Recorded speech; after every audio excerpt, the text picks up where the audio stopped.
Hello, what's up mga katunay? Ito po ang inyong lingkod na si BT and welcome to my channel, Tunay na Kritiko. Ayan, syempre at meron tayong tatalakayin ngayon mga katunay. Talagang habang tumatagal, painit ng painit yung mga balitang ating nire-reaksyonan. Talagang hindi pa natatapos ang bangayan sa kabila ng pag-agaw ng liderato kay Senator Alan. Talagang si Senator Alan ay patuloy pa rin na pumapalag, sumasalag, pinapalag sa kanila. Talagang pinapalagan pa rin sila na talagang hindi nagpapaawat si Senator Alan at talagang ipinaglalaban niya kung ano yung kanyang karapatan. Although nakuha na nila ang liderato ng Senado, ng grupo ni Win, no? Ayan na sila, masaya na sila. Pero ito si Senator Alan is talagang patuloy pa rin sa kanyang pakikipaglaban. Ang kanyang prinsipyo. Ayun. Kaya wag na natin pagtagalin mga katunay. Sabay-sabay na nating panoorin to at bigyan ng reaksyon. Pasok! Huwag na tayo maglokohan. Ayun. Yung kahapon, kasi may 13 na kayo, at gusto nyong palitan ang Senate President kasi gusto nyo tuloy-tuloy na yung impeachment at ang gusto nyo, grupo nyo ang magdikta ng tempo through the presiding officer. I challenge all the congressmen and senators. 1998 pa lang, congressman na po ako. Naging konsyal po ako for a short while po, vice mayor. Naging member po ako ng House of Representatives. 4 na term po, 4 na term. Pangatlong term ko na po ito bilang senador. I was privileged, no? God honored me by allowing me to be speaker and then for Senate President kahit maikse. I challenge lahat ng congressman, senador. Prove me wrong. Sa huling 3 araw, yung Monday to Wednesday, kapag kayan po ay session, diyan po ang ratsadahan. Kasi lahat ng pang second reading, i-second reading na natin. Lahat ng pang third reading, i-third reading na natin. Lahat ng, halimbawa, 7 ang nakapila sa Senate or 20 nakapila sa House sa interpellation. Kakausapin na ng majority leader yon or mag-uusap majority-minority leader. Pare, isa na lang magtanong, pasa na natin to. Yun po talaga ang ano doon. But what did the group of Senator Win and Senator Lacson do? Since May 11 po, hanggang yesterday, hindi po sila naglagay ng mga miyembro ng committee nila as minority. Sila po ang ayaw magtrabaho. Hindi po sila naglagay ng mga miyembro para hindi mag-function yung mga committee. Question. Paano po yung mga ready na for BICAM? So parang yung sinasabi dito ni Senator Alan, yung grupo ni Senator Win ang talagang hindi nagtrabaho dahil hindi sila kumilos na para bigyan ng mga, di ba, para sa minority nila noon, yung mga posisyon or what, yung sinasabi ni Senator Alan, no? Ganito lang yan, Senator Alan. Kaya hindi naman nila talaga gagawin yon, no? Dahil gusto nilang makuha yung posisyon mo. Kasi, di ba, paulit-ulit naman nating pinag-uusapan dito, mga katunay, simula nang makuha sa kanila yung liderato, simula nang makuha ni Senator Alan, alam naman natin na lahat sila, yung mga nandiyan sa minority noon, yung grupo ni Gatchalian, alam naman natin na talagang nag-alumpihit talaga sila simula nang naging Senate President si Senator Alan. Kasi hindi naman nila talaga inaakala na magiging Senate President si Senator Alan nung mga panahon na yon. Nagulat sila Biglang dumating si Senator Bato. Mantakin mo, naalusutan niya yung matitinding bantay doon sa labas. Diba? Nakipagpatintero si Senator Bato, nakipaghabulan. Diba? Nakita naman natin, laki-laki ng tiyan ni Senator Bato, pero ang bilis tumakbo. Diba? Iba kasi si Senator Bato, Siyempre, sanay na sanay sa, ano yan sa takbuhan, siyempre, mga sundalo. Hindi ko sinasabing takbuhin si Senator Bato, Pag nakikipaglaban, Ibig sabihin, diba? Pag may mga sundalo, 'di ba? Pag mga mahinahabol 'yan o kaya syempre minsan atras tayo. 'Di ba? Delikado, marami kailangan mabilis kang kumilos. Ganun pa rin si Senator Bato. 'Di ba?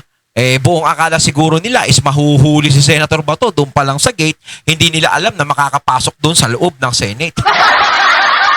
Kaya nung pagdating ni Senator Bato is bigla silang nagulat. Kaya nagkaroon ng biglaang palitan. 'Di ba? So, talagang doon nagsimula yan no? Isa yan doon. Kumbaga, hindi pa pala nagsisimula yun doon. Kumbaga, doon sila nag-alumpihit. Doon. Pero talagang nagsimula yan talaga, no? Ayon sa ating obserbasyon, nagsimula yan, simula ng magplano na buksan ang Blue Ribbon, di ba? Buksan ang investigasyon sa flood control at inilagay si Senator Marcoleta doon na ayaw nila. Dahil alam naman natin, yung unang mga nag-iimbestiga dyan is si Senator Marcoleta talaga. Talagang malalaman na natin kung sino talaga yung mga ano talaga dati. Kaso nga lang, biglang huminto at pumalit si Lacson. Di ba? Nung pumalit si Lacson, ayan na, natenga na.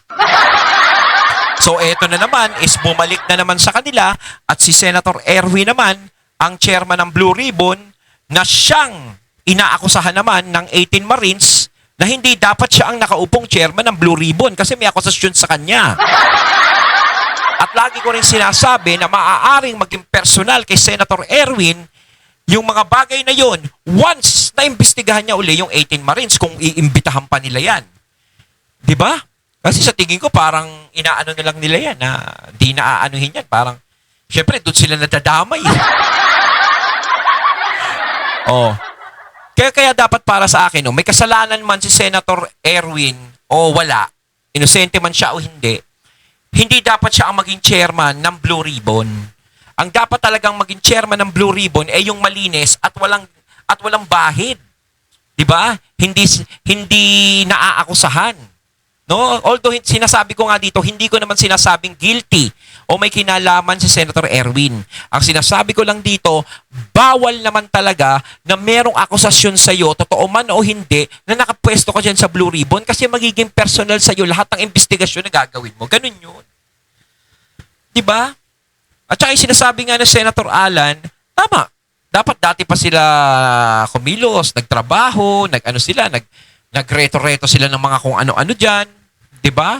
Kaso ayaw nila. Talagang gusto nilang makuha ng formal yung posisyon kay Senator Alan na nangyari naman ngayon dahil sa dalawang Judas. Salamat sa dalawang Judas. Na ipapasa. Yung po ay inauthorize namin. Tatandaan nyo po, May 13, yung pong inatake ang Senado, yung pong sa NBI na sinasabi lang ngayon na halatang halata na ngayon ay part ng kanilang plano na sa aming binibintang. Alam nyo po ba na the next day po ay meron pong BICAM tungkol sa voucher system sa DepEd. Yun po ay nakakasana sa House of Representatives. Nag-confirm ako, tinawagan ko mismo si Speaker D na pupunta po ako doon. Tapos nagkagulo. Kinancel nila po yun. Kung hindi ako nagkakamali, si Senator Bam Aquino ang chairman nun, ang magpapatuloy nun. Meron, napakarami pong hearing. Yung hearing si Senator Pia tinuloy.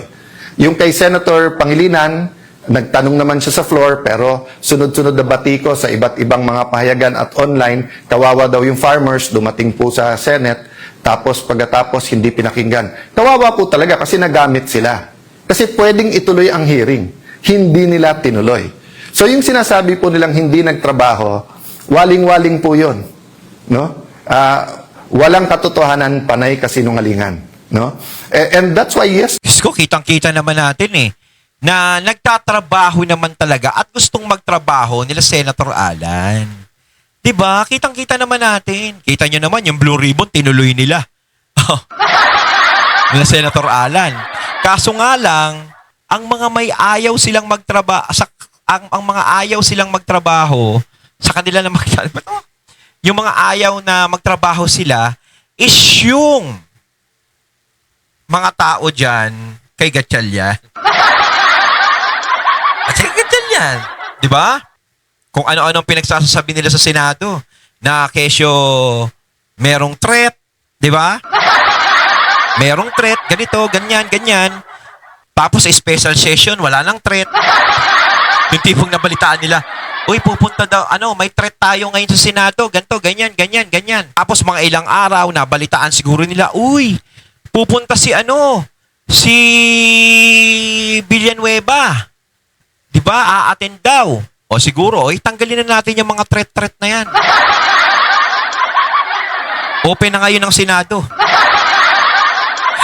Nung nabalitaan nila na magiging 13 na sila, no, sayang yun, diba? Kaya nga, di ba, nakakatawa. Kung talagang may threat ang Senado, dapat hanggang ngayon, talagang inoobserbahan pa yan. Eh, kita nyo naman, no?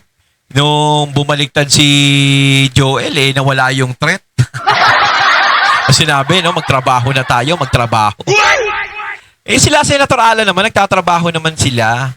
Kaso nga lang, yung kabila, ayaw yung tinatrabaho nila. Kasi labag yun sa kalooban nila. Yesterday po, ang main na inuna nila ay isang bill na maganda, na gusto natin lahat, na walang ano. Ang joke nga namin, naalala nyo yung 1990s, yung pag tinanong ng bata na, anak, parang wala kang ambisyon. What's your plans? At sasabihin ng anak, ang plans ko, mami, may sampagita, may gumamela, may orchids. Kasi plants pala yon, hindi plans. So, nung tinanong yung majority, what's your plans for the special session? Waling-waling pala. Di ba? Waling-waling. So, huwag na tayo maglokohan. Yung kahapon, kasi may 13 na kayo, at gusto nyong palitan ang Senate President kasi gusto Nagtagumpay na nyo sila. tuloy-tuloy na yung impeachment at ang gusto nyo, grupo nyo ang magdikta ng tempo through the presiding officer. Nako, tingin ko, no? Pagpunta ni BP Sara dyan, kung sakaling matuloy ang impeachment trial na yan, no? Parang, pupunta na naman siya sa kuweba ng mga tigre naman. Kasi pagdating dun sa may kamera, kuweba ng mga leon. Dyan, kuweba ng mga tigre. No? Sigurado yan. No?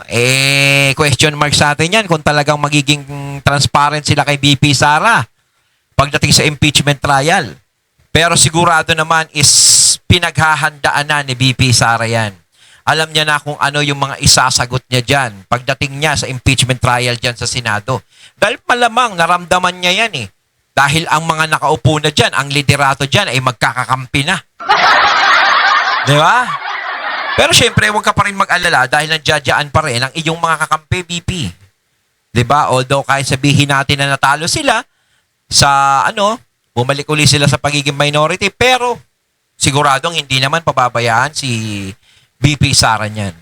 Kahit nakuha nila uli yung posisyon. Pero sana yung mga nakakuha ng posisyon, hoy, maging tapat naman kayo. Maging patas naman sana kayo. No? That's been very clear to us from the start. Diba? Nung February pa, nung ipepwesto natin si Senator Loren Legarda bilang Senate President, yun ang sinabi, hindi sila papayag dahil impeachment ang importante. Ba't kayo galit na galit pag nagpe-Facebook ako? Ang hilig nyo rin mag-Facebook.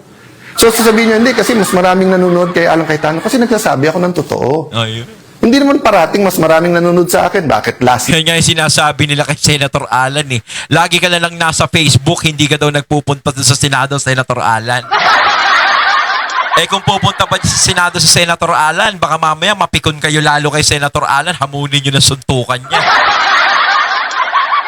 Dyan pa nga lang sa mga ginagawa ni Senator Alan dyan sa Facebook, inis na sila Lalo pa kaya sa personal. Pero sigurado, papalagyan sa Senator Alan. Nakita naman natin na pumalagyan kay Senator Subiri. Ano gusto mo? Ano gusto mo? Ano gusto mo? Ano gusto mo?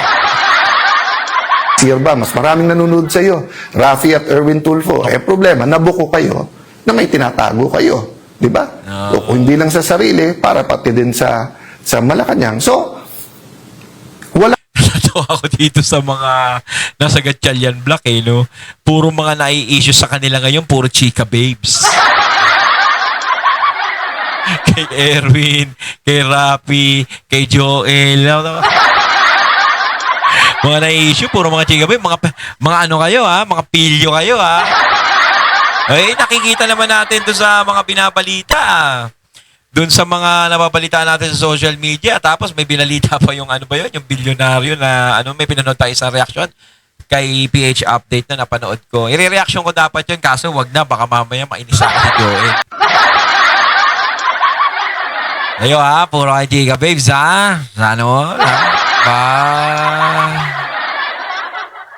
Walang perpekto sa atin. But it's time for real change. So yun ang hiningi ko mga kababayan. Huwag po tayong susuko. Huwag po tayong manghihina. Ayun, natating nato ngayon ang video na nagmula kay Senator Alan Peter Cayetano. Ayan, palakpakan natin. talagang nananatili pa rin matatag si Senator Alan at hindi nagpapatalo. Although kahit sinasabi ng mga gatyalyambak, kalimutan na yan. Move on na. Magtrabaho na. Ay, di ba? Siyempre, Senator Alan, pinapakita niya rito na hindi ako marunong makipagplastikan. Kung sila marunong makipagplastikan, si Senator Alan, hindi. Tama lang yung pinapakita niya, nagpapakatotoo lang siya. No? Kayo mga katunay, anong masasabi niyo tungkol dito? Comment lang po kayo sa comment box. So once again, I'm BT and I'm out. Peace.